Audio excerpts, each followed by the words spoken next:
नमस्कार मंडळी, तर मी आज बनवणार आहे मस्त असे मऊसूत आम्रखंड। तर आता गुढीपाडवा येत आहे, तर आम्रखंड, आमरस किंवा श्रीखंड असे पदार्थ तर व्हायलाच पाहिजेत।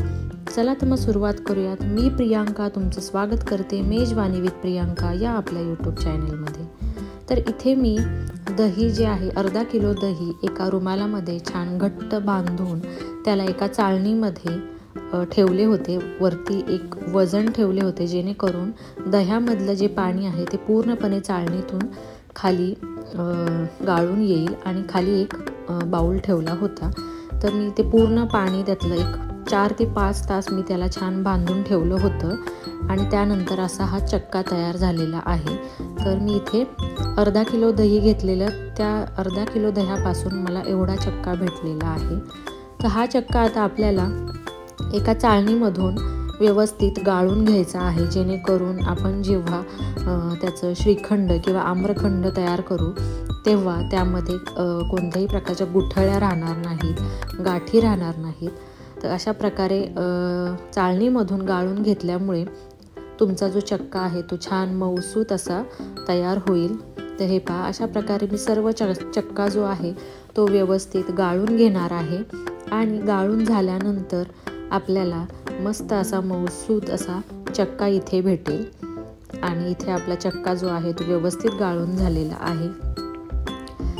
दह्यामधलं पाणी जे आहे ते पूर्णपणे तुमचं निघून जर गेलं, व्यवस्थित चक्का जर तयार झाला तर तुमचं श्रीखंड देखील अगदी परफेक्ट होणार आहे। किंवा रात्रभर सुद्धा तुम्ही दही हे छान रुमालामध्ये बांधून अशा प्रकारे ठेवू शकता, किंवा अशा प्रकारे 4 ते 5 तासामध्ये वरती एखादं वजन ठेवून 4 ते 5 तासामध्ये अगदी योग्य प्रमाणात मस्त असा घट्ट असा चक्का इथे तयार होतो। तर अशा प्रकारे मी चक्का तयार करून घेतलेला आहे। यामध्ये आता मी टाकलेली आहे पिठी साखर। तर तुम्ही तुमच्या अंदाजाने इथे पिठी साखर ॲड करू शकता। तुमचं दही जे आहे ते कितपत आंबट आहे त्यानुसार तुम्ही इथे साखरेचा वापर करायचा आहे। तर मी सुरुवातीला 4 चमचे इथे साखर टाकलेली आहे आणि त्यानंतर मला लागेल तशी मी इथे ॲड करणार आहे। त्यानंतर मी इथे आंब्याचा पल्प घेतलेला आहे। तर एका आंब्याचा पल्प मी इथे काढून घेतलेला आहे आणि तो मी इथे अर्धा किलो दह्यासाठी ॲड केलेला आहे। त्यानंतर मी यामध्ये टाकणार आहे केसर दूध। तर थोडंसं केसर मी एक 3 ते 4 चमचे दुधामध्ये मिक्स करून घेतलेलं आहे। तर छान असा रंग त्याला आलेला आहे। ते एक 2-3 चमचे मी इथे केसरचं दूध जे आहे ते टाकणार आहे, त्यामुळेही आपल्या आम्रखंडाला छान असं टेक्स्चर येणार आहे। आता हे सर्व जे आहे ते एकत्र करून घेऊयात आपण। व्यवस्थित याला मिक्स करून घ्यायचं आहे। आंब्याचा जो पल्प आहे तो छान असा आपल्या चक्क्यामध्ये छान मिक्स करून घ्यायचा आहे। तर आंब्याचा पल्प मी इथे आंब्याचा ज्या फोडी ज्या आहेत त्या मिक्सरला फिरवून न काढता आंबा जो आहे तो चाळणीतून गाळून घेतला आहे। त्याचा आपण ज्या प्रकारे आमरस करतो, आमरसाची रेसिपी देखील मी आपल्या चॅनलवर टाकलेली आहे। अगदी त्याप्रमाणे मी एका आंब्याचा पल्प जो आहे तो काढून घेतलेला आहे आणि आता हे सर्व व्यवस्थित आता मिक्स करून झालेले आहे। तर अर्धा किलोच्या चक्क्यासाठी एका आंब्याचा रस हा अगदी योग्य प्रमाणात झालेला आहे आणि इथे मी एकूण 8 ते 10 चमचे पिठी साखर वापरलेली आहे। तर तुमचं दही जे आहे ते किती आंबट आहे किंवा तुमचा आंबा जितका गोड आहे त्यानुसार तुम्ही साखर जी आहे ती कमी जास्त करू शकता। आणि आता मी यामध्ये थोडेसे ड्रायफ्रूट्स टाकलेले आहेत।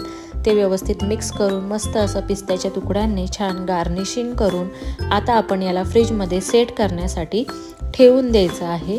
तर एक 2-3 तासासाठी तुम्ही छान याला फ्रीजमध्ये सेट करून ठेवू शकता आणि त्यानंतर खाण्यासाठी अगदी योग्य असं हे आपलं मस्त असं केसर आम्रखंड इथे तयार झालेला आहे। आणि तुम्ही बघू शकता रंगही इतका सुरेख आलेला आहे आणि केसरचा देखील रंग तुम्ही बघू शकता छान असा उतरलेला आहे आपल्या आम्रखंडामध्ये।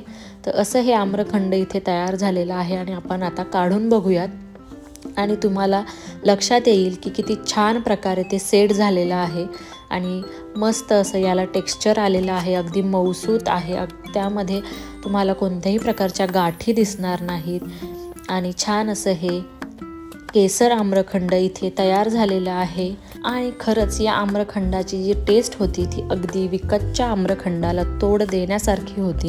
तर असं हे मस्त असं आपलं आम्रखंड इथे तयार झालेलं आहे। मस्त तुम्ही त्याला काजूने, पिस्त्याने, बदामाने छान गार्निश करून तुम्ही सर्व करू शकता, पुरीसोबत खाऊ शकता। तर गुढीपाडव्यासाठी हे छान असं केसर आम्रखंड आपलं मस्त असं तयार झालेलं आहे। तर ही रेसिपी तुम्हाला आवडली असेल तर रेसिपीला लाईक करा, शेअर करा, सबस्क्राईब करा आणि तुम्हा सर्वांना गुढीपाडव्याच्या खूप खूप खूप साऱ्या शुभेच्छा। धन्यवाद।